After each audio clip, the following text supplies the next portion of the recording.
আমার সকালটা শুরু হয় এবিসি জুস দিয়ে। এবিসি মানে আমলা, বিটরুট, ক্যারেট জুস, গাজর, বিট, অল্প একটু আমলকি আর কাঁচা হলুদ দিয়ে মিক্সিতে ঘুরিয়ে আমি এই জুসটা রেডি করে নিই। আর এই জুসটা বানাতে মাত্র 2 মিনিট লাগে। আমি আজ দেখাচ্ছি এই জুসটা তোমরা বাড়িতে কিভাবে বানাবে। প্রথমে আমি কিন্তু এখানে পরিমাণ মতো সবকিছু নিয়ে নিয়েছি, কারণ আমি একা খাবো না, আমরা দুজন খাবো। বান্ধবী এসছে আমাদের বাড়িতে বেড়াতে, তাই ওর জন্য বানাবো। তাই আমি এখানে সবকিছু দুটো দুটো করে নিয়ে নিয়েছি। এগুলো প্রথমে ধুয়ে যে নেব। কোনো জিনিস খাওয়ার আগে ভালো করে ক্লিন করে নেওয়াটা খুবই ইম্পর্ট্যান্ট।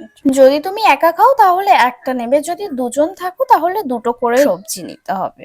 আর এখানে প্রত্যেকটা জিনিসের কিন্তু এক একটা গুণ আছে।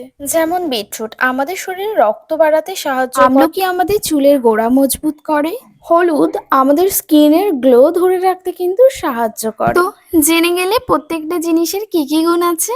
এখন আমি পরিমাণ মতো একটু জল দিয়ে দেব। আর এদিকে আমার কাণ্ড দেখো, আমি ওদিকে মিক্সার চালিয়ে দিয়েছি সুইচ টিপে, কিন্তু কর্ডটা আমার হাতেই রেখে দিয়েছি। এইদিকে আমার বান্ধবী রীতিমতো হাসি শুরু করে দিয়েছে। আমার কিনা একটা জুস বানাতে গিয়ে মাথা নষ্ট হয়ে গেছে। যাই হোক, এখন আমাদের কিন্তু এটা রেডি হয়ে গেছে। মাত্র 2 সেকেন্ড টাইম লাগলো কিন্তু এটা পেস্ট করতে। চলো এটাকে এখন সার্ভ করে দিই। চলো আমার ফ্রেন্ডের কাছ থেকে রিভিউ নেবো। ও কিন্তু ফার্স্ট টাইম এই জুসটা খাচ্ছে।